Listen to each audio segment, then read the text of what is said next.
So good morning. Welcome to all of you who are our live studio audience and our online audience. So thank you all very much for coming and participating this morning. And we will begin this morning with reciting the short Vajra prayer, and then also the prayers for offering a mandala. And I thought it might be a good idea to, before we do that, say, well, why are we offering the mandala? Why do we do this? Because if you understand why we do it, then I think it'll make more sense when you actually recite the prayer. That's the hope. So if you want to turn to the text, the mandala prayer has three parts. It's actually not really what's the point is that it's the last one, it's the request to teach. But in order to do that, you have to have sufficient merit to be able to receive a teaching, because you can't just receive a teaching if you don't have enough merit. It's kind of like saying, if you're not open to it, you're not going to receive a teaching, if you're not receptive. And one way to show that you're receptive is to show that you want it. Right? So for that reason, to begin with, we recite the 7-branch prayer on that. And this is like 7 branches are just a way of, here this is a very short form. It's where you are imagining that you're prostrating, confessing, rejoicing in others' merits, requesting the Buddhas to teach, and supplicating them to remain in samsara without passing to nirvana, and then finally dedicating the merit. In the English, the order to make the grammar work has to get a little bit mixed up, but dedication should come last. So it's like these 7 stages. Each of these are things that we do that are merit. So merit means positive actions that make a good impression in your mind. There are things that when you do them, you just naturally feel good. Like when you rejoice when someone else has done something good, and you rejoice in it, how do you feel? When you make a gift, how do you feel? It's that positive energy that makes an imprint in your mind stream. So that's merit. And that merit for each of these gets successively larger. And then in order to receive a teaching, you also need to make offerings. And so here you do the mandala offering. So you do the mandala mudra, where you hold your fingers like this. You kind of cross your little fingers, grab your little fingers with the thumbs, stick your ring fingers up, and then cross your index and middle fingers like this, to make a kind of like, if you've got Mount Meru in the middle, your middle fingers, oh, some of you need some help back there. It's too far away to see. So you do this mudra, and this represents Mount Meru in the middle, and then you've got the 4 continents of the traditional cosmology all around.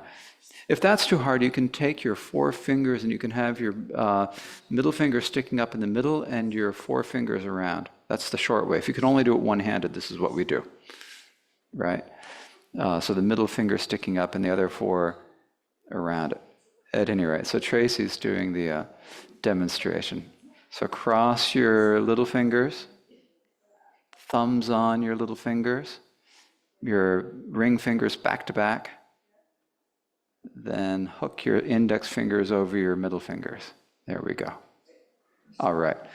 So, and then you imagine that as you're making this, you are offering the entire universe, and not just this universe, but every universe, to all the Buddhas and Bodhisattvas and to the teacher, as a request to please teach the Dharma.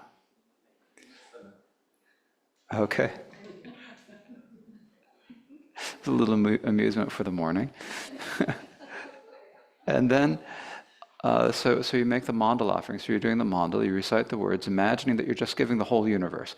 Now, there's a traditional cosmology that this kind of talks about with Mount Meru and the 4 lands on the 4 sides. You can just imagine offering the universe however you think of the universe, like tons of galaxies and things like that. And imagine that you're offering that and all the wealth and everything in it to the Buddhas and Bodhisattvas and to the teacher as a request to turn the Dharma.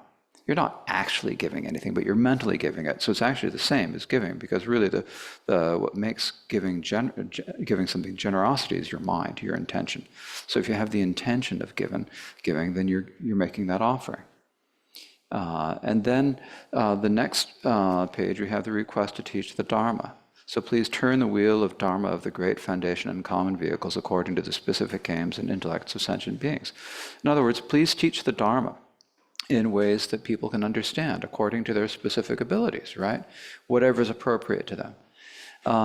And as you're reciting this, of course, in the context of this, on one hand, you're asking me to teach the Dharma, but that's kind of a limited way of thinking about it. In actuality, there are Buddhas in all the, in many of the infinite universes that there are Buddhas. And the Buddhas teach when they're asked to teach. When they're not asked to teach, they don't teach the Dharma. And so we imagine that we are asking all of the Buddhas in all of the realms of any direction to teach the Dharma as well. Not just in this sort of short, small, limited situation, but we're also making the request that people teach the Dharma, that Buddhas teach the Dharma, and in this way benefit sentient beings. So that's the point of these three verses. And I thought that maybe there are some people who didn't know, why are we doing this? What is this strange stuff we're chanting? So let's do the short Vajradhara prayer and the mandala offering and request to teach, and we'll do them in English this morning. O great Vajradhara te lanaromar pamilarempa, the Dharma Lord Karma, knower of 3 times karma, and lineage holders of the elder 4 and younger 8, the Drigong Taklung Tsalpa, glorious Druba, and so forth, protectors of all beings, the unequal Dabukaju, who have gained mastery of the profound path Mahamudra. O Kaju Gurus, heed my prayer, your lineage I uphold. Please bless me so I may adopt your ways of liberation. Just as revulsions taught to be the legs of meditation, this meditator does not cling to any food or wealth, and severs all the ties that bind me to this present life.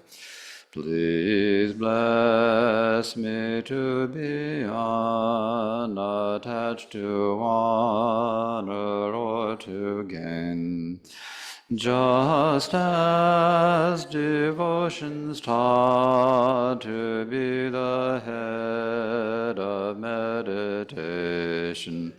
Continually this meditator supplicates the Guru, who opens up the doorway to the trove of pith instructions.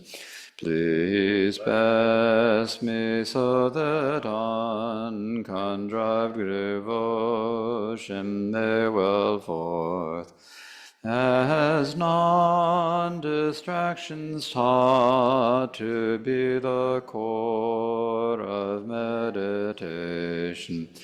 This meditator just remains, not altering at all, the fresh and pristineness essence of whatever thought occurs. Please bless me to be free from thinking there's a meditation.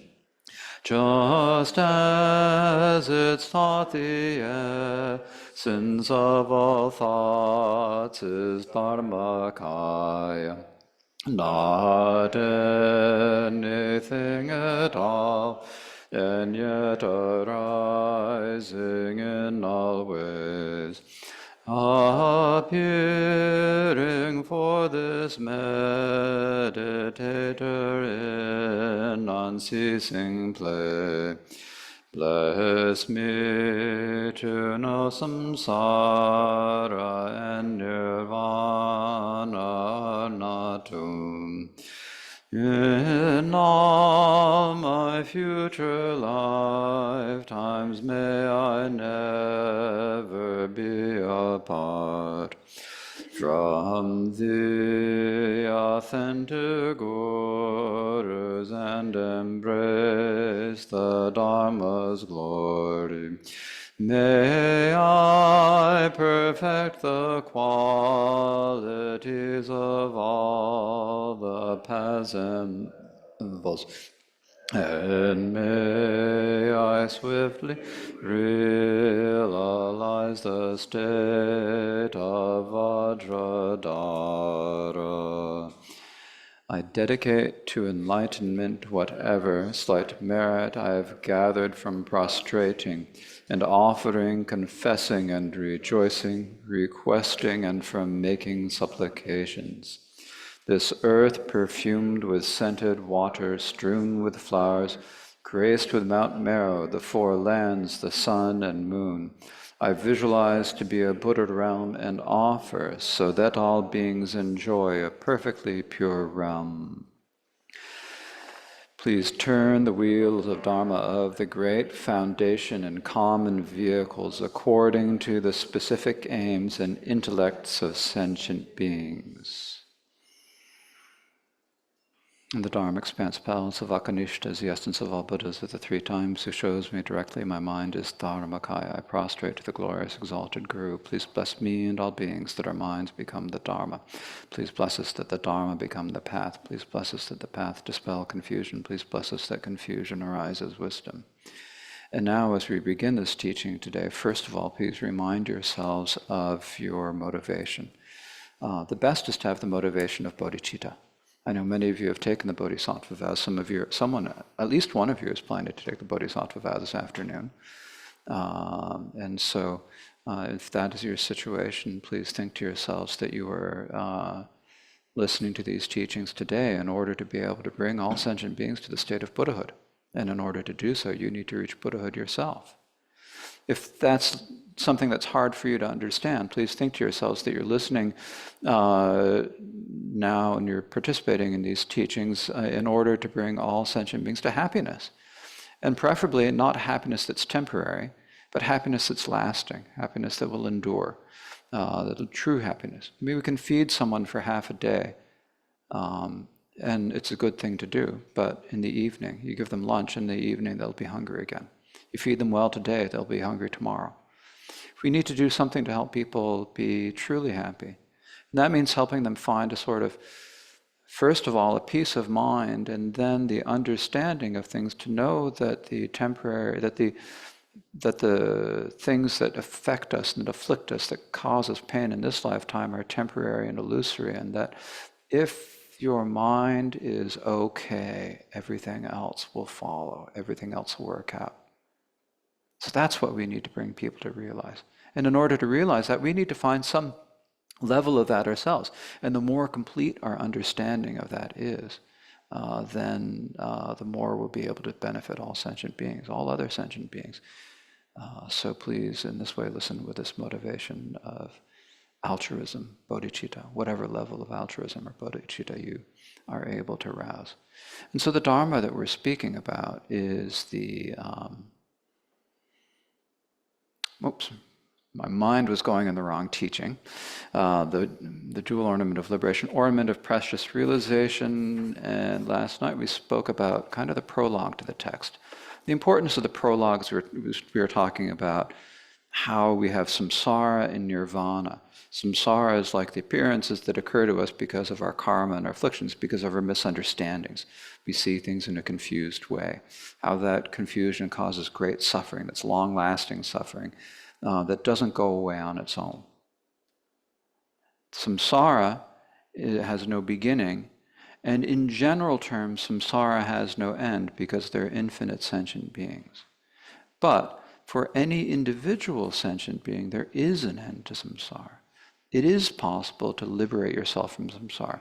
We have seen this many times over the years. There has been the Shakyamuni Buddha. There have been his great disciples, the male and female great disciples, the great disciples such as Maudgalyan and Shariputra for among the male disciples. Then you have Utpalivarna, Sirke Bhadra, so Kapila Bhadra, and other great female disciples at the time of the Buddha. And since that time, there have been many practitioners who have achieved results. I saw someone forwarded a YouTube video to me of some nun who there was a group of nuns in Tibet, and they would dig kind of caves or holes in the ground and put tents over them and meditated year-round. And one of them passed away.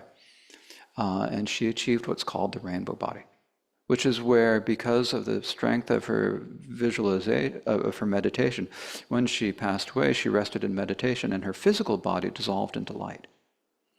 Now sometimes they dissolve into light where all that's left are their fingernails and hair. She didn't dissolve that far, but she got to be like half her normal size, her sister said. So this is something that can happen. Even unnamed people, they never said her name in this video.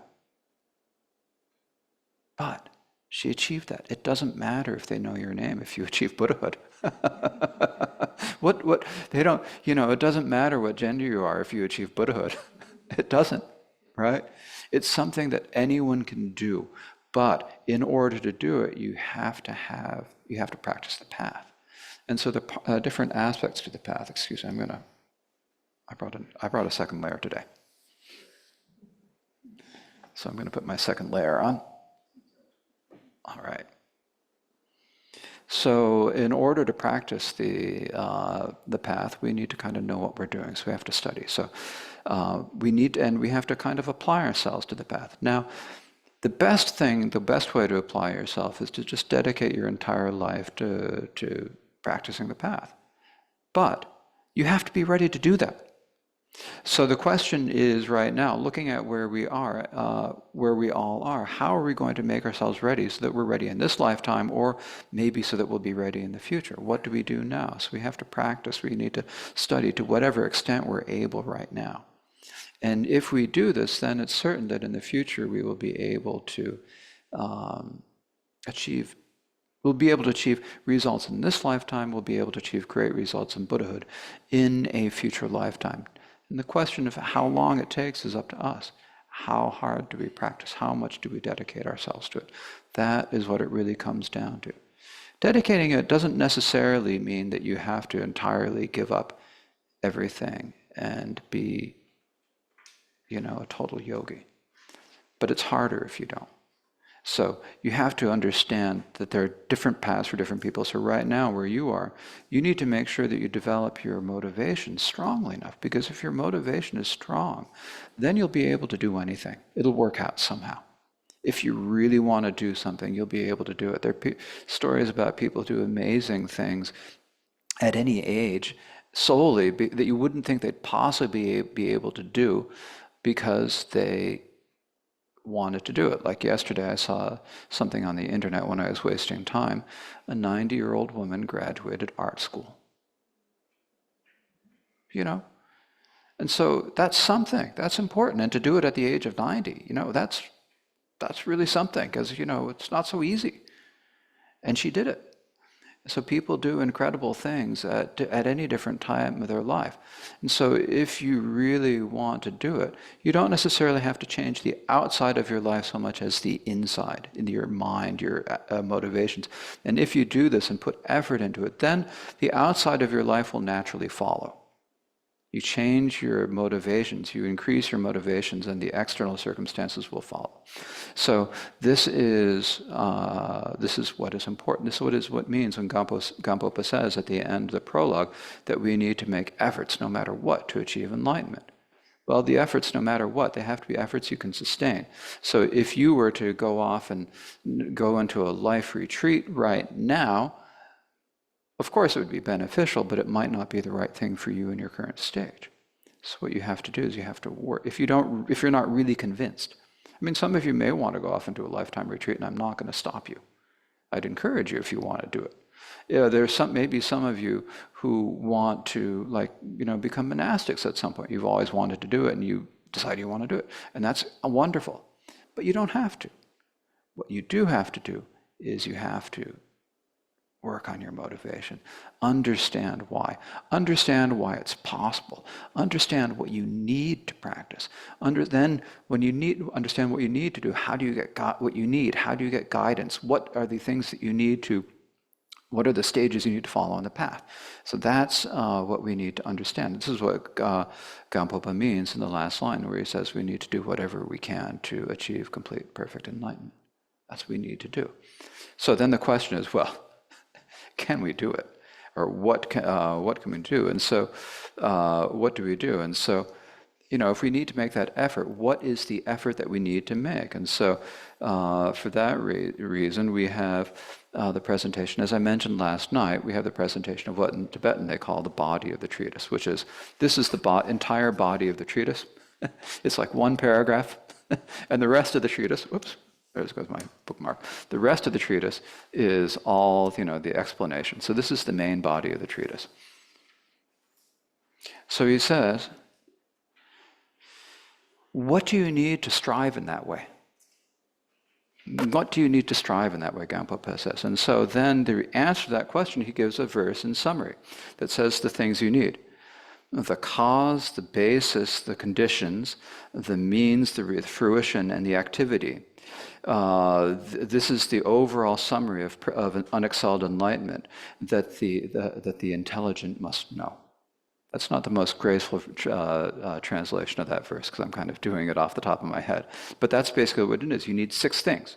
You need the cause, you need the basis or support, you have to have the conditions, you have to the method, and then you have to know what the result is, and then you need to know what the activity of the result is. So these are the 6 things that we need to know.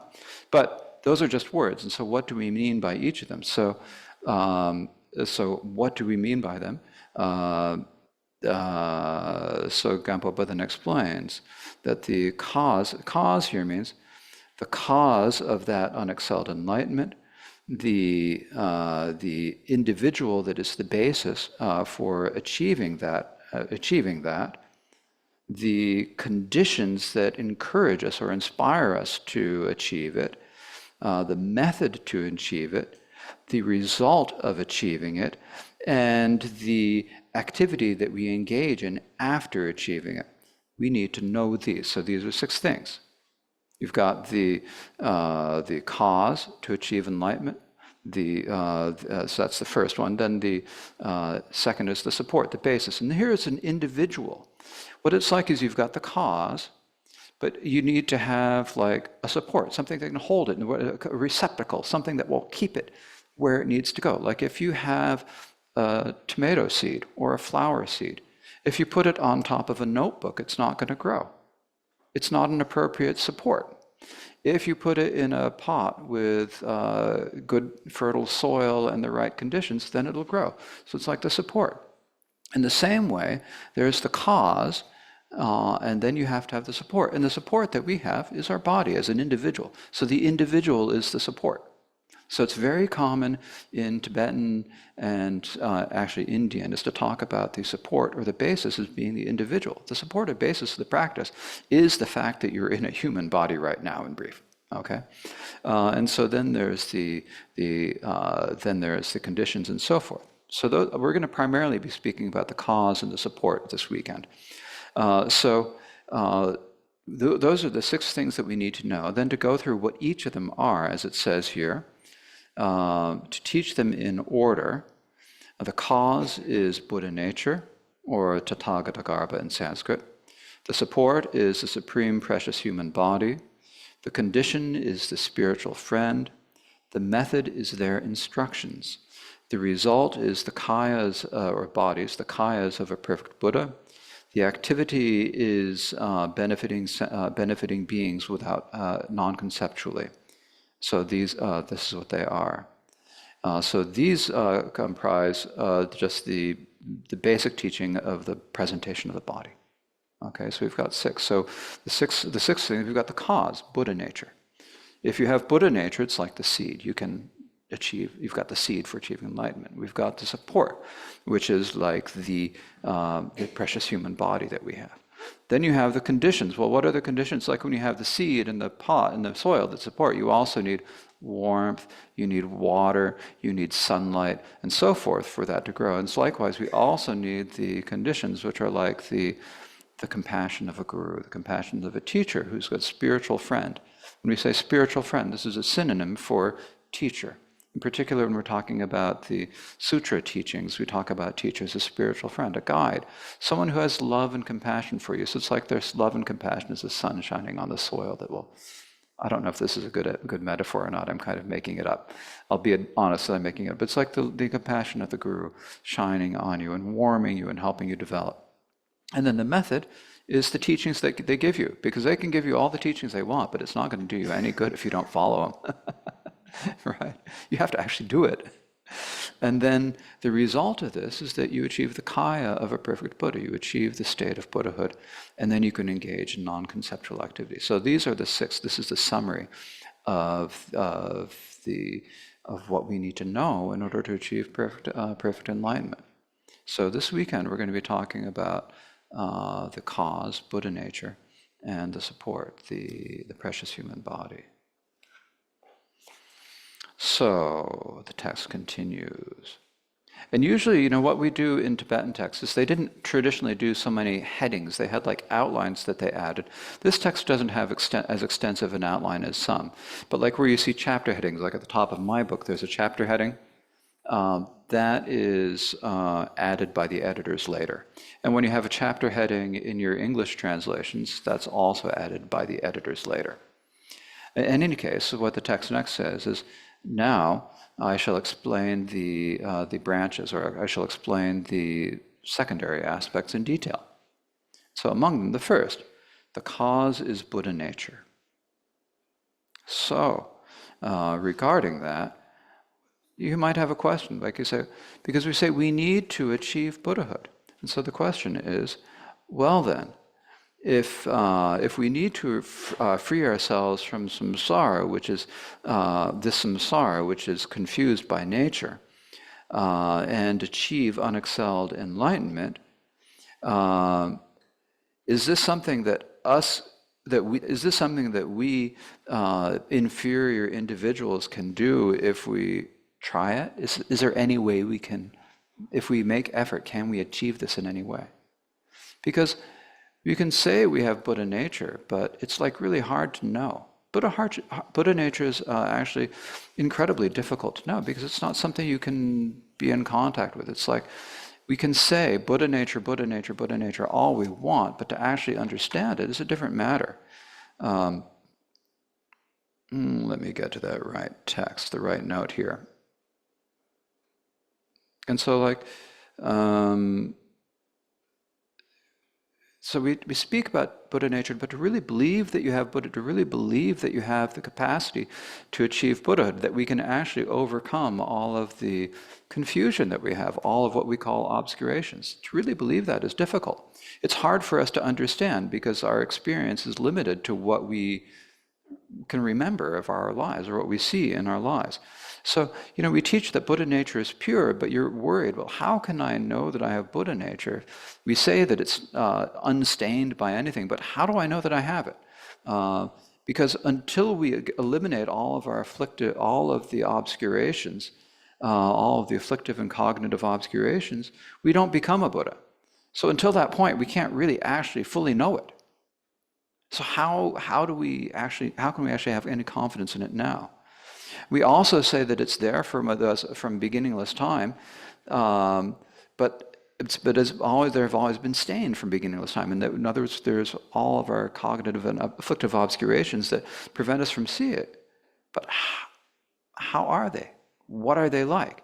Actually, they're temporary. They're what we usually use the word adventitious. This is a word that most of us translators, I picked it up from other translators. It means temporary. It means that they depend on causes and conditions to be there. Well, how do we get rid of them? Are they real?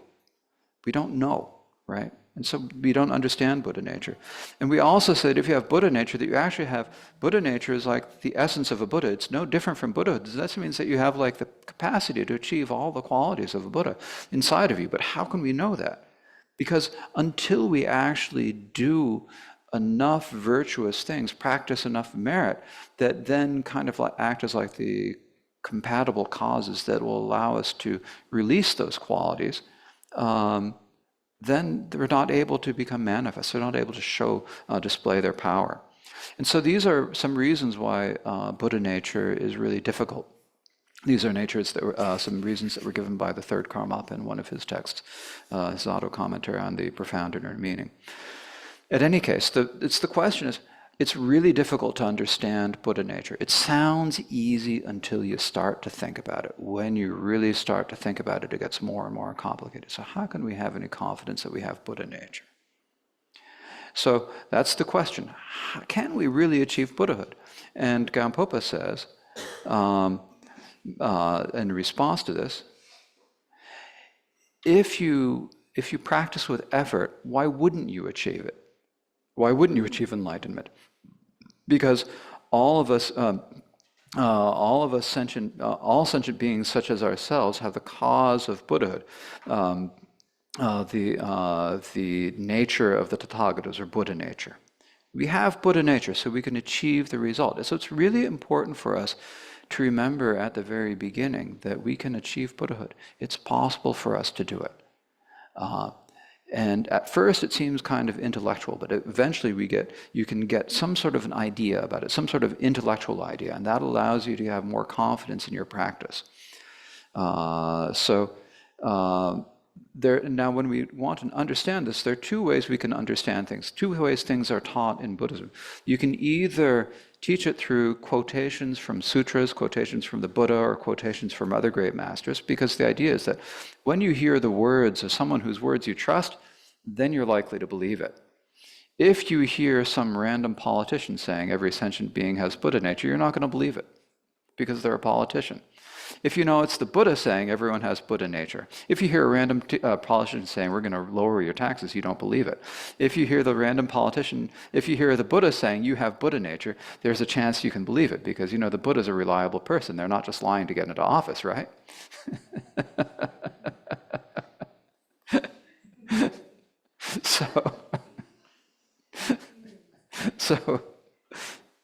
Where did I get to? So first of all, that's one way to prove things. The other way to prove things is using logic. Now, logic with Buddha nature is difficult, but we'll talk about that in a few minutes. So first thing that Khenpo does is he gives us some quotations from sutras saying, establishing that the Buddha said we have Buddha nature. Regarding that, or in this way, from the Sutra of the King of Samadhis, it says, Buddha nature pervades all wandering beings. All sentient beings have Buddha nature. It pervades, it's like, every bit about us is just suffused with Buddha nature. It means everyone, there's no sentient being that does not have Buddha nature. And then from the Lesser Sutra of the Parinirvana, all sentient beings have the essence of a Tathagata, it says. So that's the second quote. The essence of the Tathagata, Buddha nature, these are synonyms. Tathagata is another synonym for Buddhas. Then the Greater Sutra of the Parinirvana says, for example, it is just as how cream permeates butter, Similarly, Buddha nature also pervades all sentient beings, just like you have cream and butter. I mean, this is, especially when you get the homogenized whole milk. The milk fat's totally mixed into the milk, And when you get the cream when you get the milk right from the cow, the cream is mixed in. It's only when you let it settle that the cream floats to the top. When you first milk the cow, the cream is mixed in with the milk. It's right there. It's part of it all, right? In the same way, we have the cream within us. We're sort of like homogenized whole milk.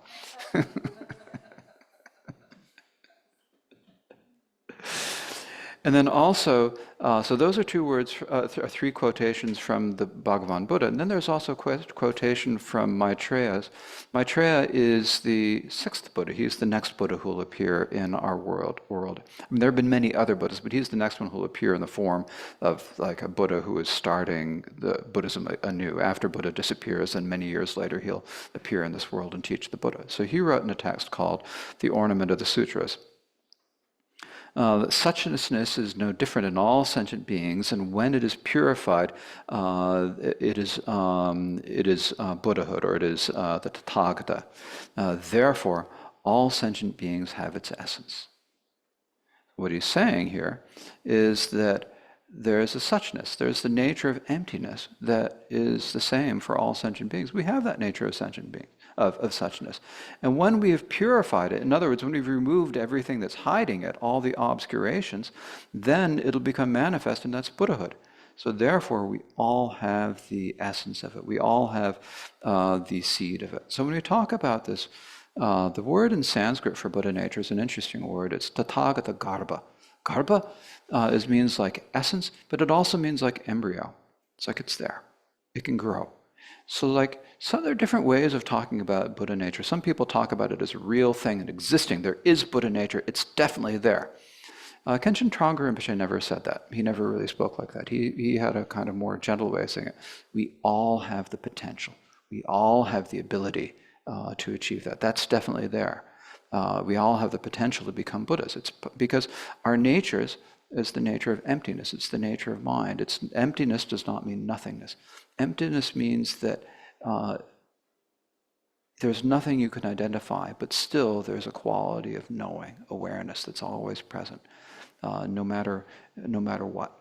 And so because that's there, that is the essence of when it is completely revealed, then that is Buddhahood. So this is proving that there's Buddhahood through scriptures.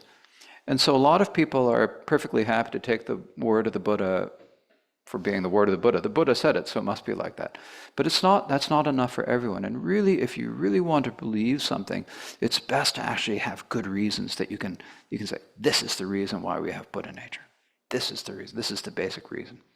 And so for that reason, the next part of the text goes through the reasoning, the logic that proves why we have Buddha nature. And this is actually, these logics are kind of difficult.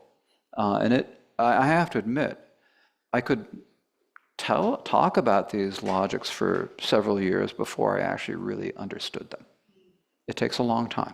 You really have to contemplate them to think about it, to understand the natures of logic. I mean, I translated Rinpoche's teaching and using this quotation that Khenpo gives many times using this logic. But I don't feel like I really understood it until I really thought about it more myself and read some other. So it takes a while to understand it. So if you don't completely get it or completely believe it on the first time through, that's completely understandable. It's not easy. At any rate, the logic is like this. So Khenpo says, well then, what are the reasons why sentient beings have the essence of Buddha? Why sentient beings have Buddha nature?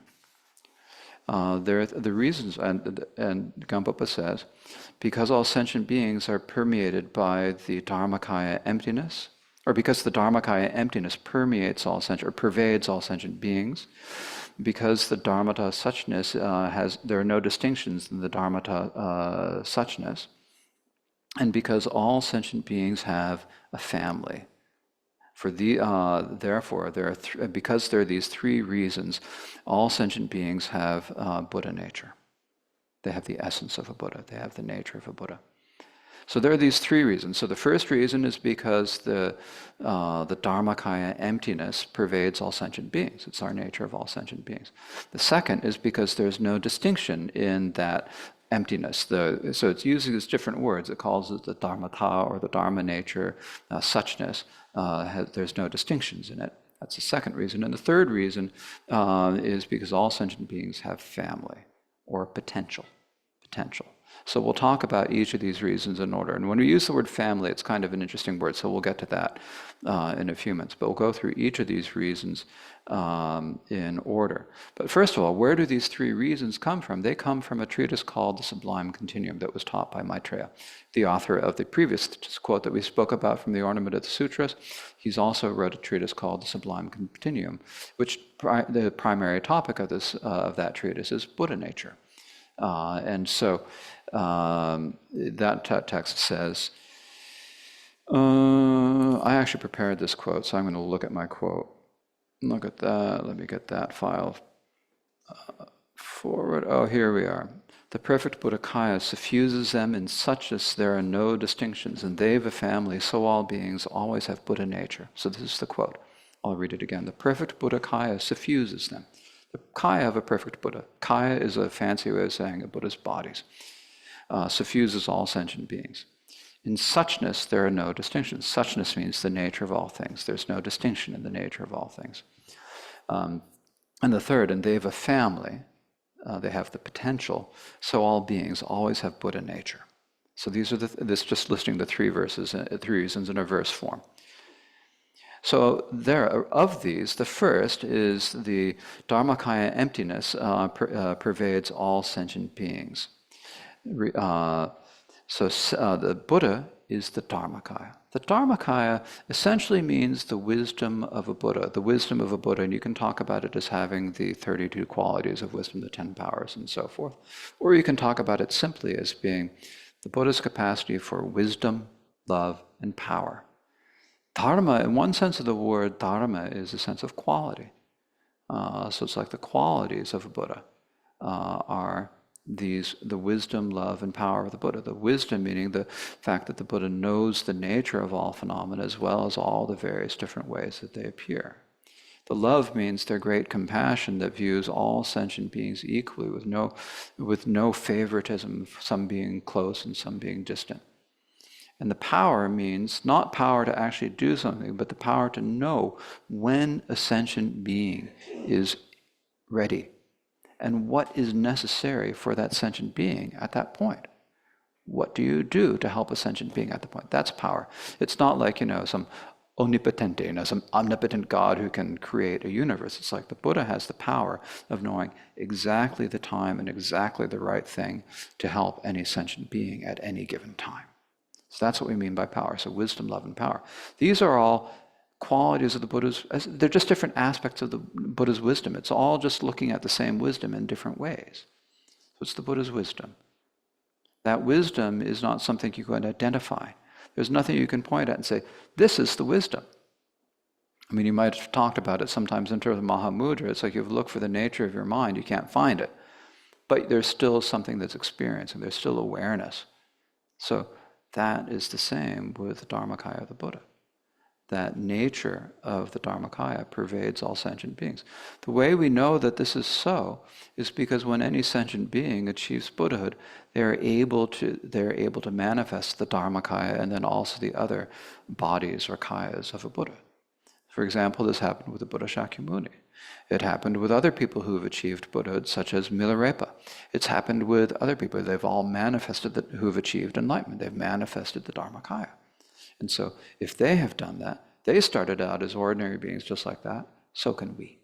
So that's the first logic, because the Dharmakaya pervades all sentient beings.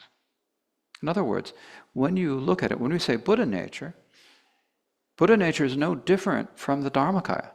The only difference is that we are unable to see because we're looking the wrong way. We're looking out. We're confused. So if we remove all of our confusion and learn how to look, then we can see. And then it's manifest. And then you're a Buddha. So it's a long process to do this because we have a lot of habituation, but it's possible. So that's the first reason. The second reason is uh, so uh, so so to read Gampapa's text. Did I already read the text on this? So first of all, yeah, I read that. Yes, okay. And then the second reason goes in Gampapa's text. The dharmata suchness, there are no distinctions in the dharmata suchness.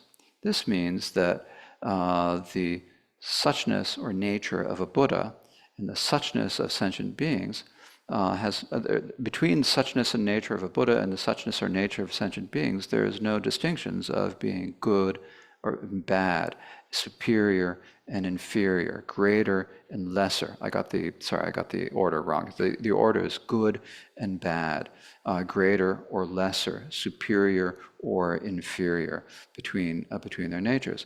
And therefore, all sentient beings have the essence of a Buddha. All sentient beings have Buddha nature. There's no difference in the natures of our mind and the nature of a Buddha's nature. It's not like anything gets better or anything when you're a Buddha and something's worse when you're a sentient being. We all have that same nature. So that's the second reason. And then the third reason is that all sentient beings have a family. Yeah, of course we have a family. I got a mom and dad and sister and brother. Okay, mom and dad are passed away now, but I still got a sister and brother and a niece. I got a family, right? You've got you feel like you have a family, but that's not exactly what we mean by family. Actually, the Sanskrit word here, there are two words used that are translated as, in Tibetan, as jik, which means like literally your family or clan. And in Sanskrit, they actually refer to your caste, because India was a caste society. But if you think about it, it's similar, because the idea in ancient India is that your capacity for what you can do in life is dependent upon what caste you're born in. If you are born in the shoemaker's caste, then your capacity is to be a shoemaker. If you are born in the merchant's class, then your capacity is to be a merchant, and things like that. So it's like there's this strong idea that your birth limited what you were able to do, without realizing that it's really actually limited by social convention. Similarly, if you look at it in our own society, the family that you're born in has a huge impact on what you're going to turn out to be, right? That's a huge impact. It's not determinative. It doesn't say you have to be this way, but it's like a huge impact. In the same, so if you are born in a family in, what do we say?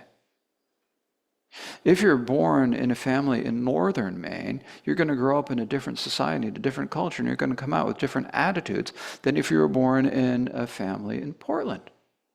Because the situation, you're going to be up in northern Maine. What are you going to be doing? You're, logging and working the land and doing whatever. That's the sort of life that you have. And if you're born in southern Maine, you're more likely to have more of a professional. I mean, it's not 100% determinative, as I say, but there's like different cultures that come up and therefore people end up having kind of different ideas about the world.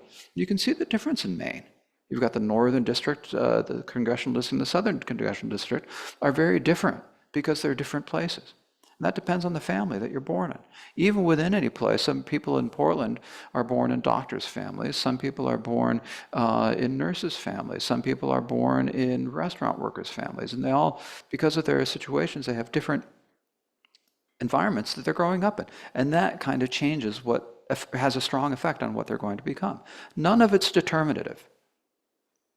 They all still have the potential to become anything they want, but the family that you grow up in has a huge effect on that. Some people grow up in families where they're really mistreated. Some people grow up in families where they're treated well. And as a result of that, the results as an adult are very different. So similarly, all sentient beings have Buddha nature, but they're born in different families. Some are born in the family of humans. Some are born in the families of animals. Some are born in the families, they're different areas and places, and they have different types of capacities as a result of like environmental factors, shall we say. Everyone has the potential, but that potential is limited by the situation that you were born into. And so that's what we call family, right? So family is like your potential. all sentient beings have the potential for to achieve ultimate Buddhahood. But the difference in family is basically a difference of how long and how much effort is it going to take to get there. How close or how far are you? That's really the difference. It's not a question of basic potential or not. It's a question of where are you starting out from, right? That's basically what we're talking about. Are you born in a family where you have advantages or a family where you have disadvantages? That's basically what we're talking about. Otherwise, there's absolutely no difference in the basic nature of all sentient beings. So, to continue with what Gampopa says, saying that all sentient beings have family means that all sentient beings dwell in the five families of a Buddha. So there are 5 families of Buddha. So then he asks rhetorically, what are they? To summarize them, the severed family, the indefinite family, the family of listeners, and the families of listeners and Pratyeka Buddhas, and the Mahayana family. These are the 5 families. These 5 comprise the Buddha's family. So that is the summary. So there are 5 families. There's the severed family. There's the indefinite family, the family of Shravakas, or the listeners. They're one type of Buddhist practitioner. Then we have the Pratyeka Buddhas. That's another type of Buddha family of practitioner. And then we have the Mahayana family. This is like the family of bodhisattvas. So we have these 5 families. So because all sentient beings can fit in one of these or the other, then that shows that they have different types of family. So Gampopa next describes each of them in family.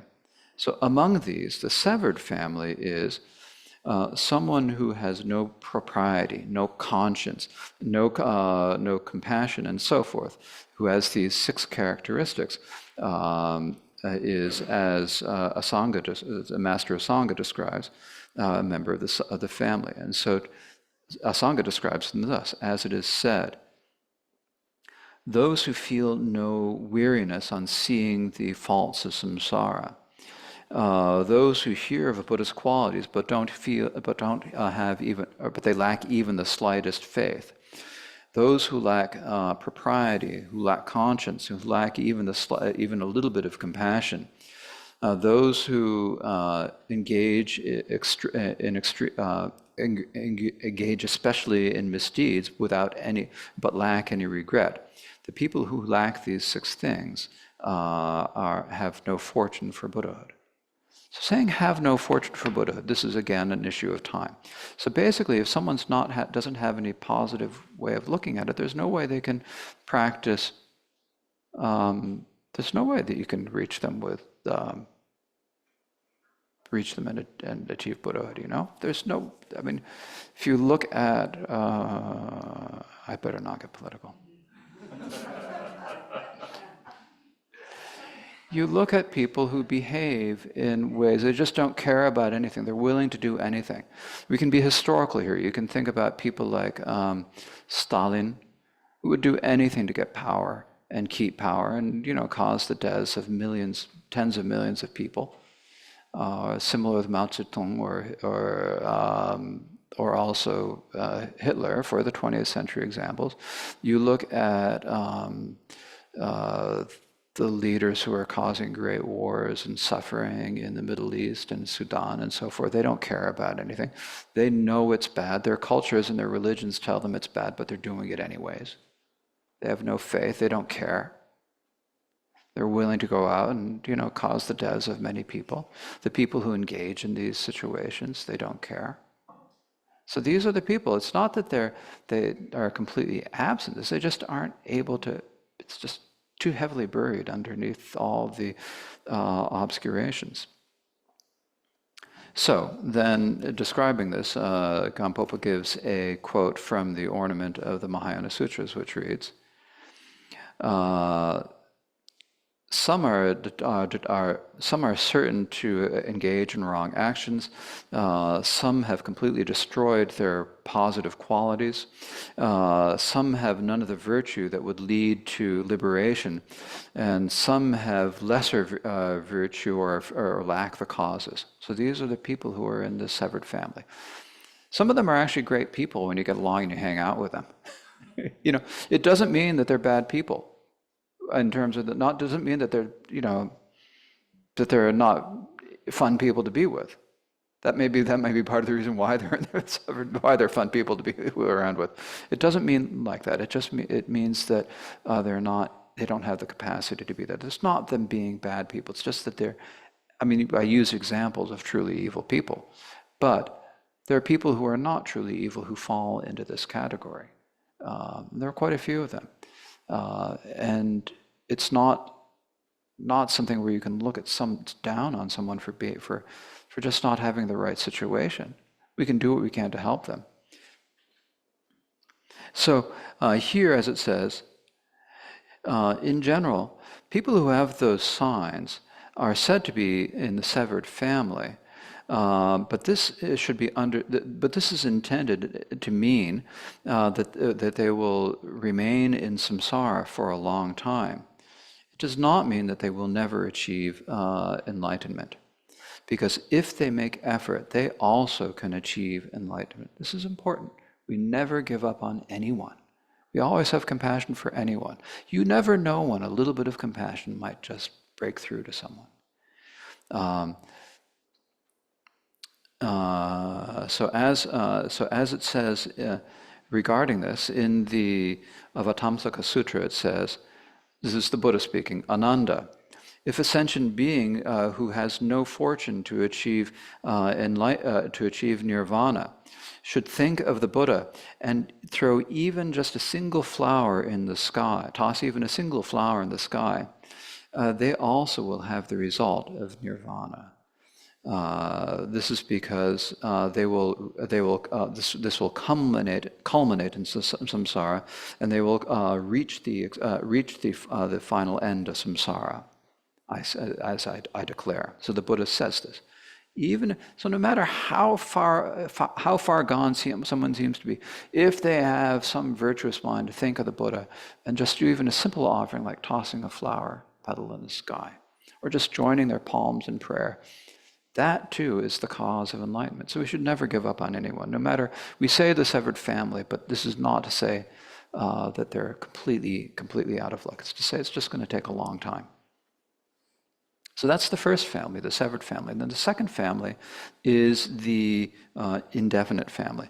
So the indefinite family here, indefinite means could go any one of, they could go to the Mahayana vehicle, they could go to the Pratyeka Buddha vehicle, or to the Shravaka vehicle. And maybe here's where I should describe the difference between these three.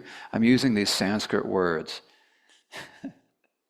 So we have three different, in Mahayana Buddhism, we talk about there being three different vehicles. There's the vehicle of the Shravakas. The Shravakas are like the disciples of the Buddha who practice a style of Buddhism very similar to Theravada Buddhism. There were actually originally 18 different schools they developed 18 different schools of Buddhism. And the Theravada is one of those 18 schools. And so these are people who practice with the intention of achieving the level of what's called arhatship. They want to become an arhat, which means achieving nirvana and passing into cessation without remainder, so that they are completely freed of all suffering. It means that they eliminate all suffering and all its causes, and then once that's done, they dwell in cessation. The five aggregates of the body and mind cease, and they just remain in that state of cessation. So this is the goal. And they develop a lot of loving kindness and compassion. They meditate on loving kindness and compassion. In fact, they have wonderful teachings on the four immeasurables, we call them, the immeasurable loving kindness, compassion, sympathetic joy, and equanimity. These are wonderful teachings. But the reason for meditating on these are for the benefits that they bring themselves, not in order to become able to truly benefit all sentient beings and bring them to Buddhahood. Their motivation is different. So they have a tremendous, compared to ordinary people, they can have a tremendous amount of compassion. But they don't have the compassion doesn't function the same way the Mahayana. So this is what we call the Shravaka family. Then we have the Pratyeka Buddha. So a Pratyeka Buddha is a practitioner who spends many lifetimes gathering the merit, receiving teachings, and then their last lifetime, they don't have any teacher, or they don't admit that they have a teacher. And they go off and they find some charnel ground or some isolated place, and they meditate on their own, and they achieve enlightenment on their own. They don't need, because they've done so much meditation study in their previous lifetimes, they don't need many instructions in this lifetime, and they don't have an obvious teacher. So they achieve a level of enlightenment. Their understanding is greater than the Shravaka's understanding. They have a deeper understanding of reality because they've had more merit and more training. But and I won't bother you with the difference right now. They have a deeper understanding, and they can achieve enlightenment on their own, as opposed to needing to be the disciple of a Buddha. They achieve it on their own, essentially. But they also lack the compassion, and they have and so they achieve nirvana for themselves, and they don't. Once they pass into that nirvana for each other, they also dwell in cessation without benefiting other sentient beings. And then the Mahayana family are those people who hear about the Buddhahood and think, I want to do this. They rouse bodhicitta, or they're able to rouse bodhicitta.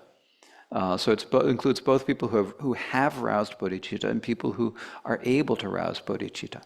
And so these people are able to, if they encounter a teacher and practice, then they're able to progress down the path of Buddhahood. So there are these kind of three different families of Buddha practitioners: the Shravakas, who have a limited view and depending upon the teachings that they receive from the Buddha or another teacher, they achieve nirvana. The Prateka Buddhas, who do that on their own, and then the Bodhisattvas, the Mahayana path. So these are the three different types.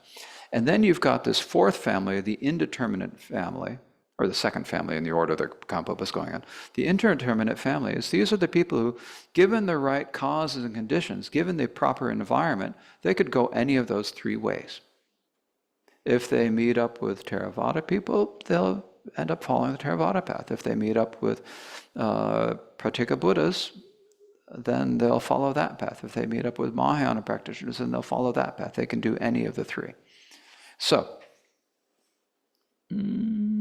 as it says here, to continue with the text, those in the indeterminate family, if depend upon conditions. Those who follow Shravaka spiritual friends, or who associate with Shravaka Shravaka friends, and we're using the same word in English. It's not so they have Shravaka companions, or who feel faith in the Shravakas after they read the sutras of the Shravaka sutras. They become the Shravaka family, and then they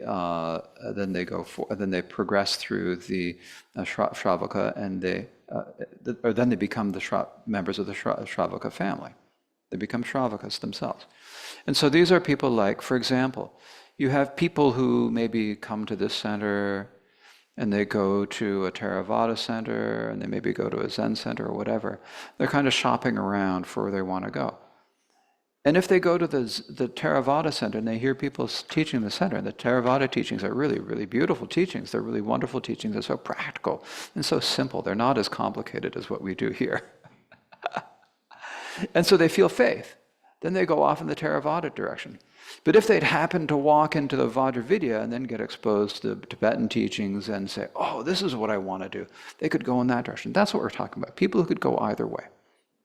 Right? And so it's similar with the, and so then Gampopa continues. Likewise, if they were to meet a Pratyeka Buddha, if they were to meet the conditions for the Pratyeka Buddhas or the Mahayana, then they would become Pratyeka Buddhas or Mahayana. And so these are the ones. So that means basically people who can go any of the directions, right? So that's the indeterminate family. And you can see that in your Dharma center. You've probably seen people who've come and gone both ways, right? You've probably maybe even had people who've come in here and they've just been totally into Theravada and they can't deal with it and they run off. So those are like the the Shravaka family. This happens and it's not bad. You know, they're doing something good. Okay, so let's continue. So that's the second family, the indeterminate family. Then the third family is the Shravaka family. So the Shravaka family, as Gampopa says, those who are afraid of samsara, they have faith in nirvana, and they have lesser compassion. So the Shravaka family is those who are afraid of samsara, who have faith in nirvana, and lesser compassion. So those are the three characteristics.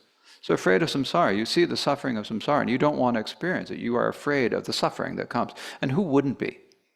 I mean, when you think about the things we experience, you know, cancer, separation, loss, elections, who's not going to be afraid?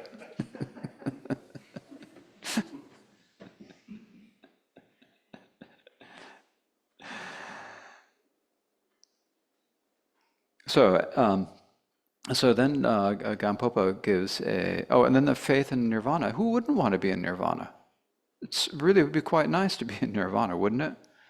I mean, to be totally free of suffering and to be in this complete, even state, the cessation of all suffering. Just be there permanently. It sounds pretty nice. And then lesser compassion, as I said before, they have a lot of compassion. It's just lesser in comparison to the bodhisattva path.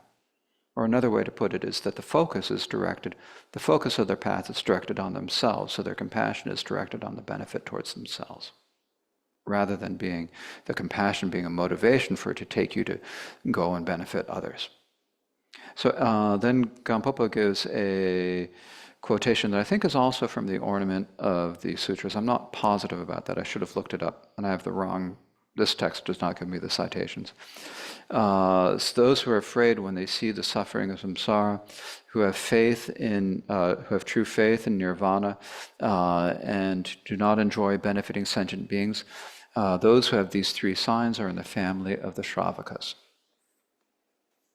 So that's the family of the Shravakas. And then the Pratyeka family has, as Gampopa says, the Pratyeka family is those who, in addition to those three signs, also have great pride and a secret teacher, and they enjoy staying alone in solitude. So they want to do it on their own. They like to stay in some solitary place and do the meditation on their own. They have the pride that they can do it. Their teacher is secret. In other words, they don't say who their teacher is. They maybe have a few teachings in lifetime. Mainly, the other texts say that they have primarily had their teachings in previous lifetimes. And because of that, in their last lifetime, they're able to achieve Buddhahood with very little teaching. There are two types of Pratyeka Buddhas. This is according to the Abhidharma. This is a bit of a thing. There are what we call the rhinoceros-like Pratyeka Buddhas who go off and stay alone and meditate completely on their own, like rhinoceroses, which is not a good example for here, because we don't have rhinoceroses in Maine. So what's an animal in Maine that always lives in a solitary, like a mountain cat?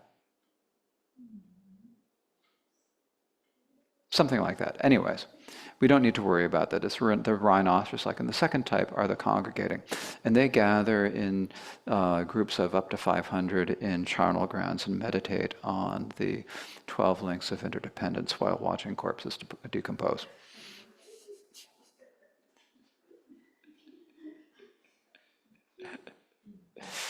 Okay.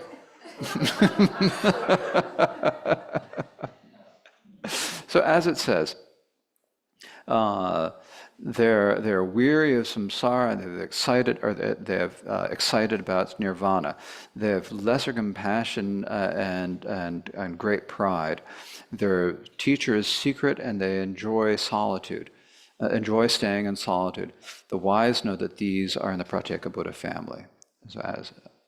So these are two families, and now Gampopa again goes on to say a little bit about these two families, because the Shravakas and the people in the Shravaka, I'll just read what he says. Those in the Shravaka and Pratyeka Buddha families enter those vehicles, and then they each achieve their respective results, but that is not the actual nirvana. So they call it nirvana, but it's not actual nirvana. So why do we say it's not actual nirvana? Gampopa says, well then, in that case, uh, at that time, how do they dwell, or how do they stay? And Gampopa explains that because of the ground of the imprints of ignorance, um, on the basis of the grounds of on the basis of the ground of the imprints of ignorance, they grasp at a bottle. They grasp at because of undefiled karma. They grasp at a body with a mental nature. So in other words, what happens is that they achieve the nirvana, their defiled aggregates, their defiled body and mind all cease, and then they grasp at a mental body. And because they have completely purified themselves of all their afflictions, it's an undefiled body. They have no more defilements. Defilements and afflictions are the same thing. So the defilements are like your greed, hatred, delusion, pride, envy, wrong views, ignorance, and so forth. So they have none of that, none of the coarse ignorance, but they have they have a subtle type of cognitive ignorance, and they have the imprints of these. This is the ground of the imprints of ignorance. It's a synonym for the eighth consciousness in the Yogacartas. Those of you who've spoken about, who know about the eighth consciousness, it's like the ground. It's like this basic level that they haven't purified. So they still have a level of cognitive ignorance. This is ignorance that is unable on its own to produce any defilements or afflictions, but it does prevent them from achieving Buddhahood. It's just this basic undercurrent of dualistic. They still have the habits of dualistic thinking, in other words, but they're never going to feel any lust or hatred or anything like that again. They've completely purified those. So it's a very strong state in some level, but it's also not quite the state of Buddhahood. And so they have this mental body, and they dwell in this samadhi of cessation. So, however, Gampopa continues, however, at that time, because they have the undefiled samadhi, they think this is nirvana, and because of that, and they rest and they remain with that thought. So then the question is, well, if that is not actual nirvana, why was it right for the Bhagavan, the Buddha that is, was it right for the Bhagavan to teach those two paths? Right, why would the Buddha teach the path of the Shravakas and the Pratyeka Buddhas if it wasn't right to do it? Because if you're bringing them to, it's like teaching people to only go halfway. If you're going to teach people how to do, if you're going to teach someone to be a nurse, and you teach them all about cleaning wounds, but you don't teach them how to give injections. You don't teach them all the other things that you need to know to be. I mean, I know nothing about being a nurse, frankly. I'm showing my ignorance right now. If you teach them like half of the things need to know for being a nurse, but you don't teach them everything that you know about being a nurse, are they going to be able to be a good nurse? No. So here are these people who want to achieve nirvana, and you're letting them get like partway there, but not bringing the rest of the way. Is that right to do it? That's the essence of the question. And the answer is, it is right. It's logical to do this.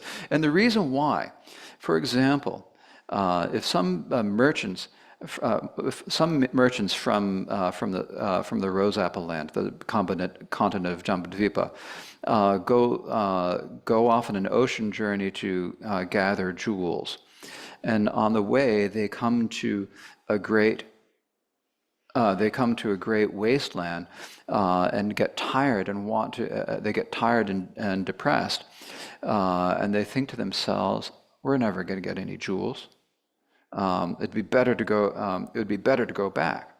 Then what does the captain do? The captain, this is kind of a totally traditional example, sorry about it, but the captain then magically emanates a beautiful city where they can stay and rest. And they get there and then they think, this is great. Now we've really reached a place. We've gone someplace where we need to go. We can just stay here. And then the captain lets them rest and then says, okay. I better get back to what Khenpo actually said. Okay. The great captain, by his miracles, emanates, magically creates a grand city and allows them to rest there. So similarly, the Buddha out of the power for those with or for some, something for excuse me. Similarly, this sentients with less courage get afraid about when they hear about the wisdom of a Buddha, and they think that achieving Buddhahood, this is too hard, this is too much. Achieving Buddhahood is too much trouble. I'll never be able to do that.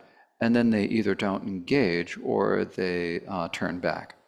And so for them, the Buddha teaches the paths of the Shravakas or the Pratyaga Buddhas.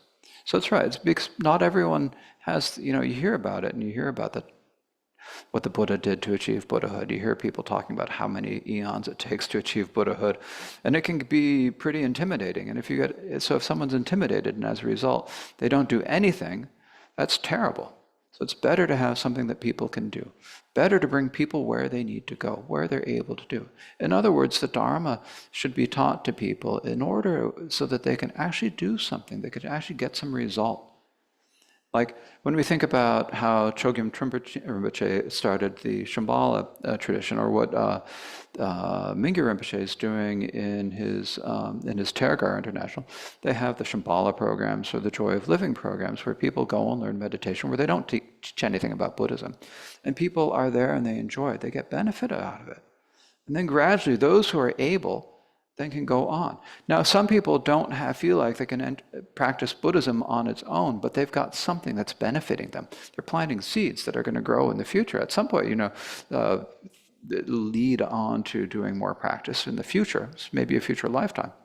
But for the time being, it's a lot of benefit for sentient beings.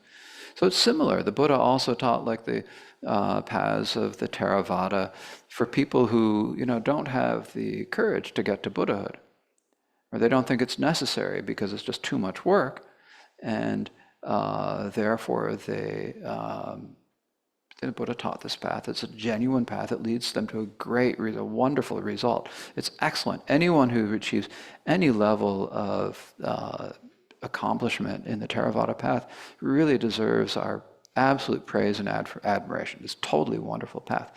But from the Mahayana perspective, it's not complete, right? But that's why you teach it, because some people just aren't psychologically ready. It's like I was saying at the beginning, you have to work on your motivations, your mindset, and make it, if you really want to do it, then you're going to be able to do it. So we have to be able to encourage ourselves and get that strong feeling that we have to achieve enlightenment, that we need to bring benefit to all sentient beings. And if we do that, then no matter what we do, we will be able, it'll work out. So the Buddha teaches in the path, and then Gampopa continues. Then he has them rest in the levels, levels of the Shravakas and the Pratyaga Buddhas. Then Gampopa gives a quotation from a sutra, from the White Lotus Sutra. Likewise, all of these Shravakas think that they have achieved nirvana. The Buddha teaches, and the Buddha explains to them that they should rest in that nirvana, as it says. So after those sentient beings have rested at the level of the Shravakas and Pratyaga Buddhas, then the Bodhisattva, then the Tathagatas know, and then encourage them to practice. So it's just resting. When they achieve these states, the Shravakas and the Pratyaga Buddhas, then the Buddhas encourage them to re-enter the path and practice the Mahayana path. And so then the question is, well, how do they encourage them? Well, they encourage them through body, speech, and mind.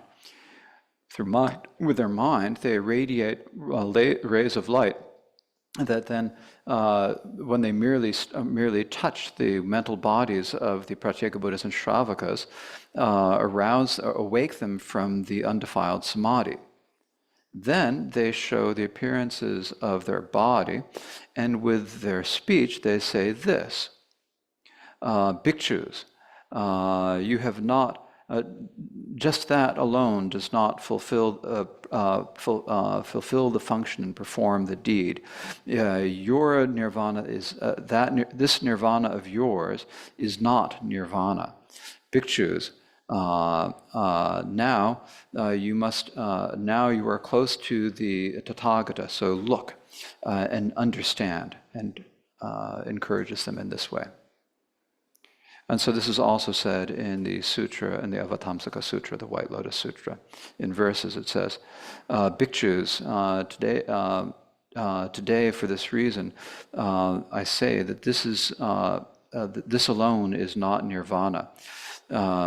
Because you should all, for the sake of omniscient wisdom, arouse the greatest powerful diligence, and you will achieve the omniscient wisdom. And so by thus encouraging the Shravakas and Pratyeka Buddhas, only then do they rouse bodhicitta. So they haven't roused any bodhicitta up to this point. It's only this point when the Buddha encourages them that then they rouse bodhicitta, and then they spend they rouse bodhicitta and spend innumerable eons engaging in the practice of a bodhisattva, and then achieve enlightenment. This is also described in a quote from the Noble Sutra of the Travels to Lanka. And so it's also explained in the Avatamsaka Sutra, and it's also as described in the Avatamsaka Sutra, which reads, those Shravakas have not passed to nirvana, but when they engage in the activity in the conduct of a bodhisattva, all of these Shravakas will become Buddhas. So that is the end of the passage on the paths of the Shravakas and the Pratyeka Buddhas. So we've gone through 4 of the 5 families, right?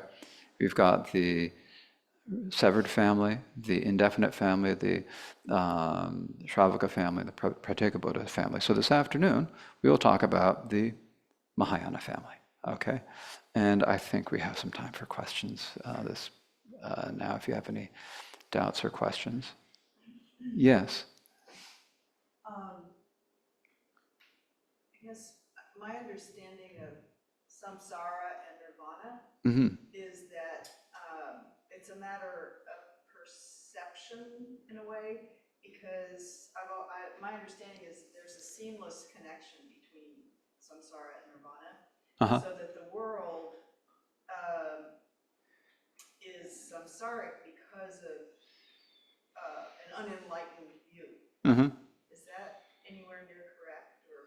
Yes, I'm going to repeat the question. I think, all of you online, have you heard the question? No. Okay. No, that's okay. That's okay.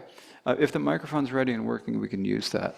If it's not, then I'll just repeat the question. I'll just repeat the question for now. So the question is that Jan's understanding of samsara and nirvana is that it's a question of perception. To put it briefly, if you're seeing things properly, then it's nirvana. If you're confused, then it's samsara. And yes, this is the case. This is when at the very beginning, when Gampopa says of samsara that it is by nature, it's emptiness. Its aspect is confusion, and its characteristic is that it occurs as suffering. Whereas with nirvana, its essence is emptiness. The essence is exactly the same. There's no distinction in emptiness. But the aspect is that it is free of all confusion, and the characteristics that it is the elimination and disappearance of all types of suffering. So that's nirvana. So these two are the same in nature. It's really a question of how you see it. Now, the question of how you go from the confusion of samsara to nirvana is to the unconfusion, the disappearance of confusion of nirvana. That's the whole topic of this book. It's a long process. It's not like you can just flip a switch. It's not like it happens on its own. You have to go through a process, and the confusion is so deep and so thick that it takes a long time to kind of gradually clear it away, to remove all the obscurations. We call it the different types of confusion, we call it obscurations because it hides the nature. It hides Buddha nature. Mm-hmm. Any other questions? Does anyone online have any questions? It looks like Linda might have a question. Yes. Thank you, Okay. Khenpo, for your teaching. I wondered if you could just comment on the relationship between karma and these families or potentiality that one might reside in. Mm-hmm. How does your karma affect that? Yeah. Okay, so in terms of how the karma affects the potentiality, that's a very good question. It's like, I think part of it does depend upon the ripening of karma in terms of where you're going to be born, what type of situation you're in.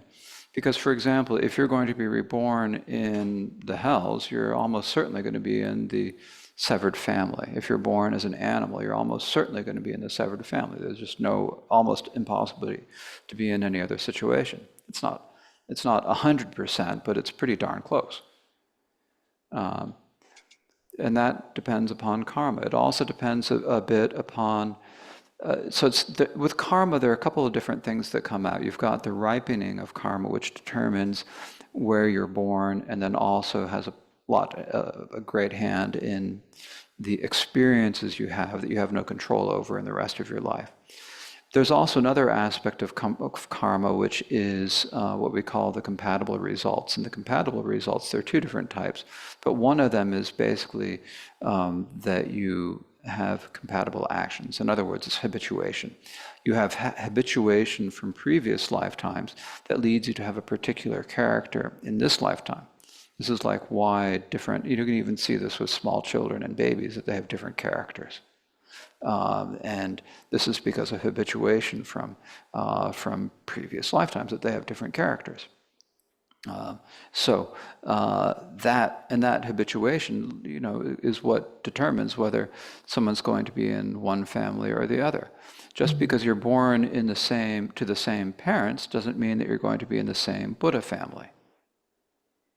In fact, like there's one famous story about this is the story of Vasubandhu and Asanga. Asanga was the older brother, and Vasubandhu was his younger half-brother. So Asanga was probably a Mahayana family from the beginning. He practiced really hard. He became a great Mahayana master. Vasubandhu must have been in the indefinite family, because he first met the Shravaka masters and became a really well-known master of the Vaibhashika, or exposition school of Shravaka family. Very great master. He was not Mahayana until he then encountered his brother again and then became a Mahayana master later. So that's like an indefinite family, right, for Vasubandhu. And then he became one of the greatest of the Mahayana scholars of his time too. So this is like showing you're not necessarily, just because you're born in the same human family doesn't mean that you're born in the same Buddha family. It's a lot about account karma and habituation. Okay, thank you.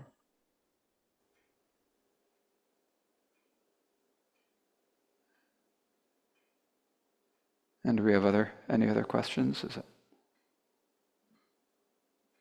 Okay. Well, if we haven't any other questions right now, maybe we have done enough for this morning. We will come back in 2 hours at that 1:30, right? 1:30 p.m.? Okay. I guess all of you will have some meditation at 1 p.m. So I have to let you have some time for lunch first. So let's just close the session this morning with the dedication of merit, which is on the very last page of the closing chants. Not the very last page, the almost last page. The third from the end of the third folio from the end. Osanam de tam je se bani tob